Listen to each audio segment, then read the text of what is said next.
Hi everyone, welcome to our YouTube classes. तो अगर मैं आपको बता दूं, हमने 6th क्लास की हिस्ट्री की एनसीईआरटी शुरू कर रखी है। उसके जो 8 चैप्टर हो चुके हैं, 9th चैप्टर कल हमने हाफ चैप्टर डिस्कशन किया था। आज जो बाकी का हाफ चैप्टर है वो हम आज डिस्कशन करेंगे। ठीक है, तो जिसमें हमें क्या है, सिक्कों के बारे में बताया गया कि ये सिक्के कैसे हैं। इन सिक्कों के अंदर जो वर्णन किया गया ना, सबसे पहला पॉइंट वो हमें इसमें जो आहत सिक्कों के बारे में देखने को मिलेगा। आहत सिक्के क्या होते हैं, जिन्हें कोई भी क्या है, ठोस थैल के ऊपर ठप्पा मारकर बनाया जाता था। उन सिक्कों को क्या नाम दिया गया, आहत सिक्कों का नाम दिया गया। तो देखो क्या है कि जिस तरह सिक्कों का आधार पर संपत्ति का मूल्यांकन किया गया है, पुरातत्वविदों को इस युग के हजारों सिक्के मिले हैं। सबसे पुराने सिक्के कौन से हैं, तो आहत सिक्के हैं, जो लगभग 500 साल तक चले थे, जिन्हें चांदी या फिर सोने का बनाया जाता था। और इन्हें क्या, कोई भी आकृतियां होती थी वो उनके ऊपर आघात करके बनाई जाती थी, जिसके कारण इन सिक्कों को क्या नाम दिया गया है, आघात के सिक्कों का नाम दिया गया था इनको। ठीक है, इनको क्या नाम दिया गया है, तो आहत सिक्कों का नाम दिया गया है। ये इसके अंदर एक विनियमन के अन्य साधन के बारे में, विनियमन पता है क्या होता है, उस समय पे पैसे नहीं होते थे जैसे, तो वो विनिमय पद्धति के द्वारा व्यापार करते थे, यानी कि वस्तु के बदले वस्तु देकर ही व्यापार किया करते थे। अब इसमें क्या है, एक नगर बताया है, उस नगर के अंदर कौन कौन सी क्या है गतिविधियां थी, कैसी गतिविधियां थी, तो उन सभी गतिविधियों के बारे में इसमें बताया गया है। देखो क्या है, इसमें ये कहता है कि अक्सर नगर कई कारणों से महत्वपूर्ण हो जाते हैं। इस नगर में जो वर्णन किया गया है वो हम मथुरा का वर्णन करेंगे। ये इंपॉर्टेंट है सीटेट के लिए। लगभग कितने वर्ष की बात है, तो 2500 साल पहले समय एक महत्वपूर्ण नगर रहा था मथुरा, जो यातायात और व्यापार दोनों की दृष्टि से इंपॉर्टेंट था। और ये क्या है, उत्तर पश्चिम से पूर्व की ओर और उत्तर दक्षिण की ओर आने वाले रास्तों के बीच में है। शहर के चारों ओर किलेबंदी की गई थी। इसमें अनेक मंदिर थे। आसपास के किसान और पशुपालक शहर में रहने वाले लोगों के लिए भोजन जुटाते थे। मथुरा बेहतरीन मूर्तियों का भी केंद्र था। और 2000 वर्ष पहले मथुरा को किसकी क्या है, कुषाणों की दूसरी राजधानी बना दिया गया था। तो इनकी जो पहली राजधानी थी वो क्या था, पाटलिपुत्र।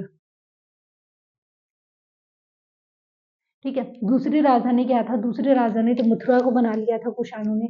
पहली राजधानी क्या थी, तो पहले जो राजधानी थी वो पाटलिपुत्र थी इनकी। ठीक है, यहाँ बौद्ध विहार और जैन मंदिर मिले हैं। इसके अंदर क्या बताया गया, यहाँ पर कृष्ण भक्ति का भी एक महत्वपूर्ण केंद्र देखने को मिलता है। मथुरा में परस्पर खंडों और मूर्तियों पर अनेक अभिलेख मिले हैं। आमतौर पर ये संक्षिप्त अभिलेख हैं जो स्त्री और पुरुषों के द्वारा मठों या फिर मंदिरों को दिए जाने वाले दान का उल्लेख करते हैं।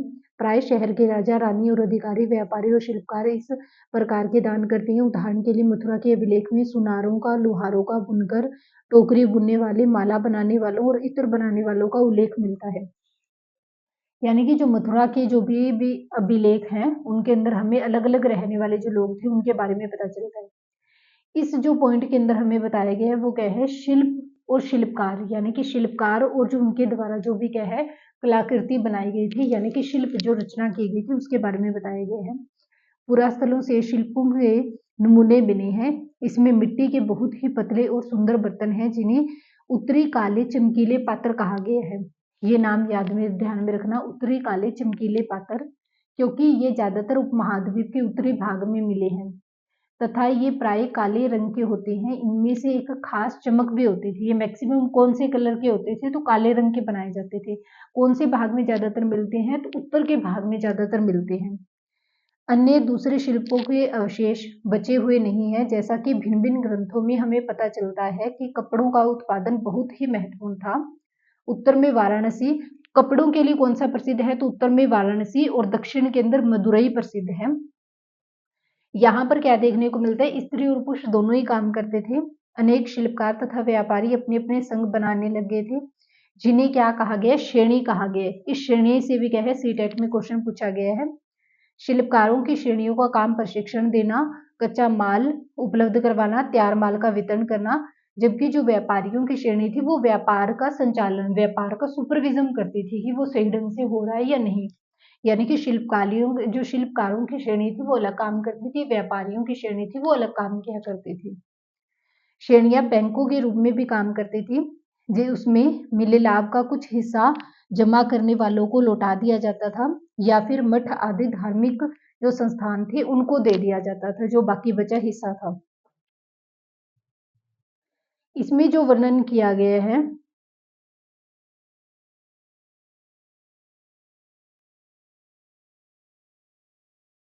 इसमें एक जो स्टोरी बताई गई है सूत कातने के कहानी का वर्णन है कि सूत कातने और जो भी नियम थे, यानी कि सूत कातने और बुनने के लिए कुछ नियम थे, उन नियमों का वर्णन कहाँ पर देखने को मिलता है? तो इन नियमों का वर्णन हमें अर्थशास्त्र नाम की जो बुक है इसके अंदर इन नियमों का वर्णन देखने को मिलता है।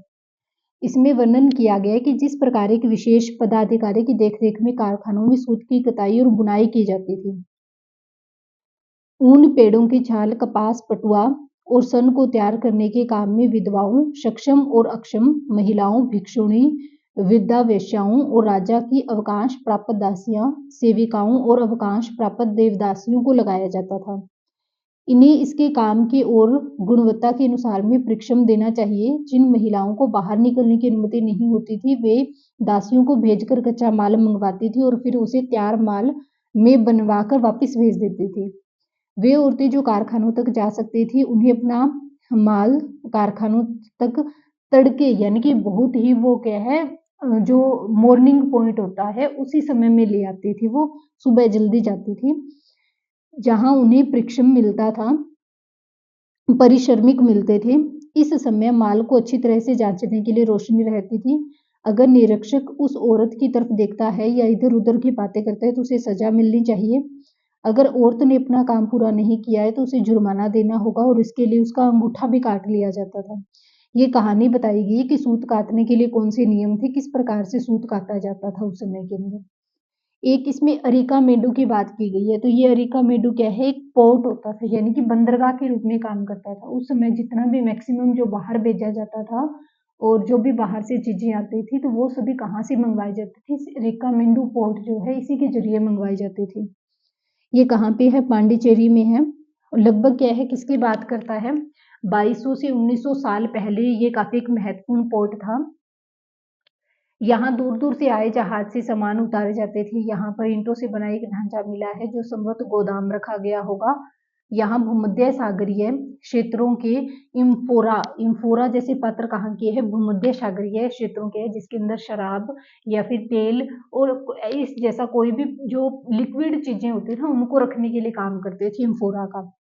और यहाँ पर दोनों तरफ से इसको पकड़ने के लिए हत्थे भी होते थे। साथ ही यहाँ पर एक और मिलता है, एरेटाइन है जिसका नाम। ये क्या होता था? ये लाल चमकदार बर्तन होते थे। ये नाम एरेटाइन नाम कहाँ से आया? इटली से नाम आया है।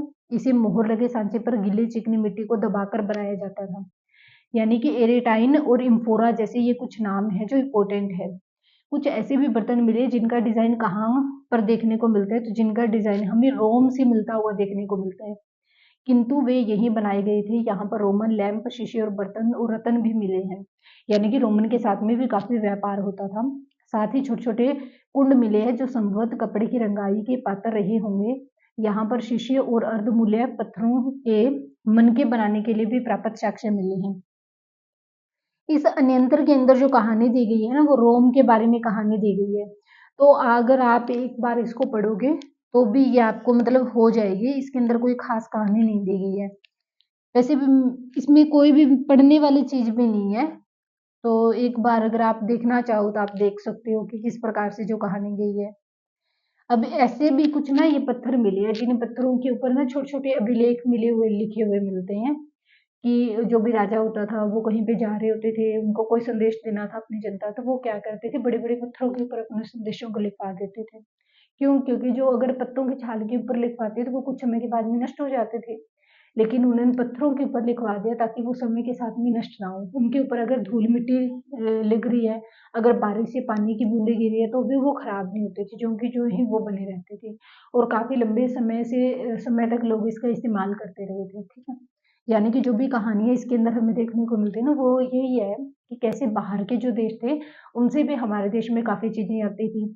आज ही ये पोर्ट से हमने क्या है, जल मार्ग जो है, जल जो हम परिवहन करते हैं, ये जल के थ्रू जो भी हम इतना मतलब भारी भारी चीजों को मंगवाया जाता है जहाजों के अंदर, तो वो आज ही शुरू नहीं हुआ है। बल्कि जब हमारे भारत के अंदर राजा रानी का शासन हुआ करता था, अशोक जैसे सम्राट थे, उस समय से ही हमारे भारत के अंदर पोर्ट के थ्रू व्यापार होता था। अब ये अरिकामेडु है, ये पांडिचेरी के अंदर है, तमिलनाडु के पास में। ये पोर्ट काफ़ी मतलब महत्वपूर्ण था। इसी तरह से अगर हम सिंधु घाटी सभ्यता की बात करें तो उसके अंदर लोथल का जो पोर्ट है, लोथल है गुजरात के अंदर, तो उसका भी व्यापार के लिए काफ़ी यूज़ किया जाता था। यानी कि ये जो जल परिवहन है, ये पहले से ही हमारे भारत में यूज़ हो रहा था। ठीक है, ओके। ये हमारी जो 9 चैप्टर हैं ये कंप्लीट हो चुके हैं। इसके अंदर एक जो लास्ट वाला टॉपिक रह गया वो देख लो क्या है। ये महत्वपूर्ण शब्द बताए दिए हैं मैंने आपको, कौन कौन से आ चुके हैं पीछे। ये देख लो, उपमहाद्वीप में लोहे की शुरुआत 3000 वर्ष पहले हुई। लोहे का उपयोग कब बढ़ गया था? 2500 वर्ष पहले बढ़ गया था। संगम साहित्य की रचना कब है? 2300 वर्ष पहले है। अरिकामेडु पत्तन कब का है? 2200 से लेकर 1900 वर्ष के बीच में इसकी बात की गई है। तो ये हमारे 9 चैप्टर जो है पूरे हो चुके हैं। बाकी जो हम कल की क्लास होगी उसके अंदर 10th चैप्टर हमारा न्यू चैप्टर है, स्टार्टिंग से शुरू करेंगे।